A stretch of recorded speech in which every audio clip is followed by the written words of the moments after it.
কোন 16টা আসনের ক্যান্ডিডেট ঘোষণা করা হয়েছে, সেভাবে সেটা বলার স্থিতিতে আমি নেই। আমরা পশ্চিমবঙ্গের সব আসনে লড়বার মতন আমাদের সাংগঠনিক শক্তি আছে কথা কখনো বলিনি, কিন্তু যেখানে যেখানে আমরা লড়তে পারবো সেখানে সেখানে আমরা লড়বই।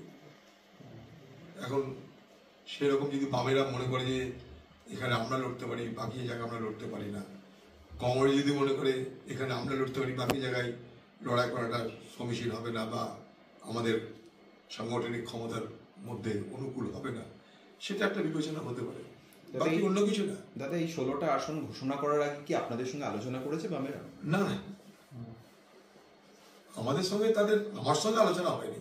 তারা তো মনে করছে এগুলো একটা তাদের পারসেপশন থেকে করছে, আমাদের লোকদের সঙ্গে বলছে না, তারা বলছে, কিন্তু ফর্মালি আমার সঙ্গে কারো কোনো আলোচনা হয়নি বা এআইসির সঙ্গে আমাদের কোনো আলোচনা হয়নি। স্থানীয় লেভেলে হয়তো হচ্ছে আলোচনা। একবার আমি সেলিম ভাইয়ের সঙ্গে বলেছিলাম, বলেছি আপনাদেরকে, তারপরে বসা টসা হয়নি আমার। তারা মনে করে যে এগুলো কি ওদের আন্ডারস্ট্যান্ডিং এর ব্যাপার, ওরা মনে করছে যে এই জায়গাগুলোতে ওরা লড়তে পারবে, এখানটাই আমরা এগোলাম, আমরা মনে করলাম আমরা এখানে লড়তে পারবো, সেখানটায় আমরা দিলাম। তাতে যদি ওরা মনে করে যে আমরা আমাদের বিরুদ্ধে ক্যান্ডিডেট দেবো না, আমরা দেখলাম যে যদি বিজেপি টিএমসি কে হারাতে পারে ওরা, আমরা হয়তো দিলাম না, এরকম হতে পারে, এরকম অ্যাডজাস্টমেন্ট যাকে বলে। এই ঘোষণাতে কি পরবর্তীতে আসন সমঝোতায় কোনো সমস্যা হতে পারে?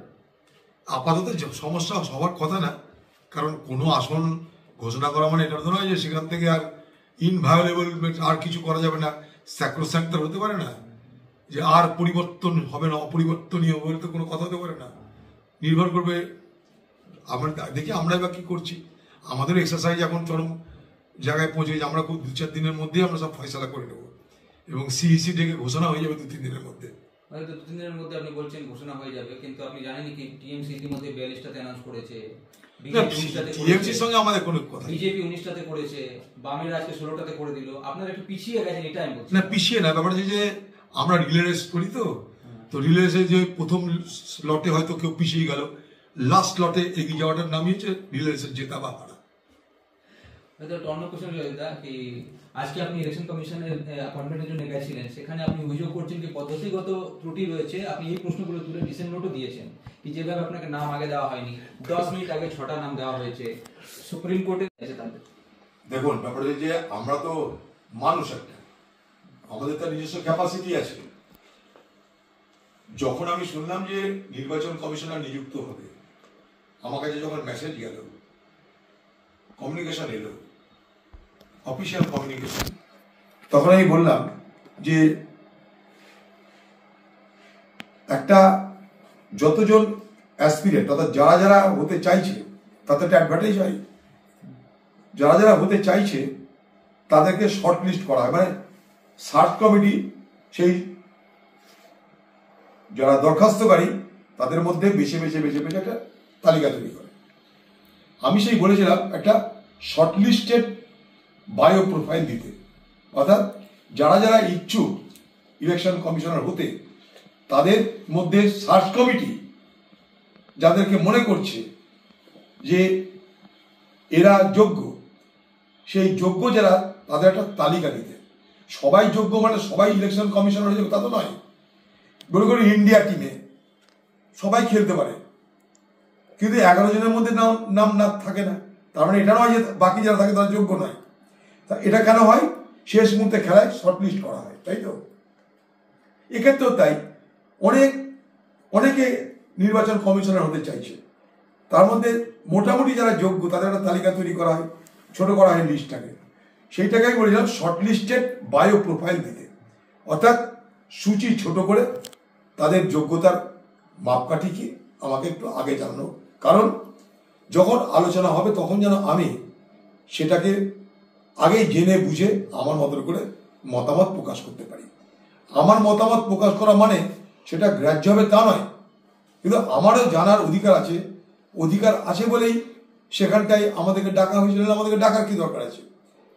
আমি তো সরকারের দলের লোক না যে আমাকে ডাকলো আর সব হ্যাঁ করতে আরম্ভ করলাম, তা তো না। আমাদেরও কিছু মতামত আছে, সেই মতামতটা জানানোর জন্য আমার ডিটেলসটা জানা দরকার। মনে করুন একটা জঙ্গলের মধ্যে আমি কিছু খুঁজছি, মনে করেন 5টা গাছ খুঁজছি, গাছটা না দেখিয়ে যদি গোটা জঙ্গলটা দেখিয়ে দিই আপনাকে, তাহলে গাছগুলো কি দেখতে পাবেন আপনি?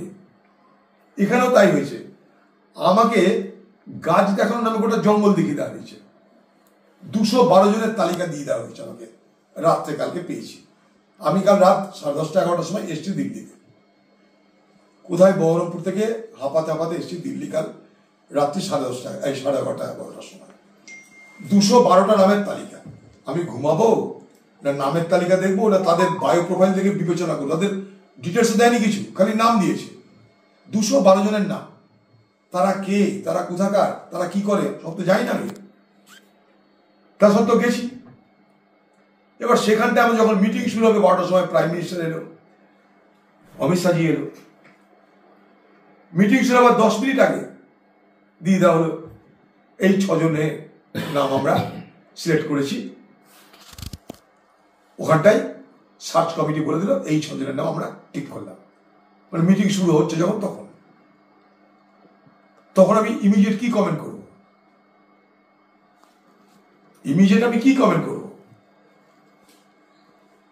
তখন আমি বললাম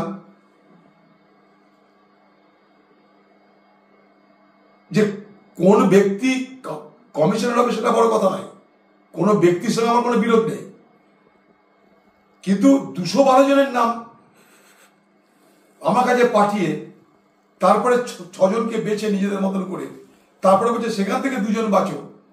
এটা নিয়ম রক্ষার জন্য, নিয়ম রক্ষা ছাড়া কিছু নয়। তাই এই নিয়ম রক্ষা করতে গিয়ে এটার গুরুত্বটাই কমিয়ে দেওয়া হচ্ছে। প্রথম গুরুত্ব কমিয়ে দেওয়া হয়েছে কোথায়? সুপ্রিম কোর্টের নির্দেশ ছিল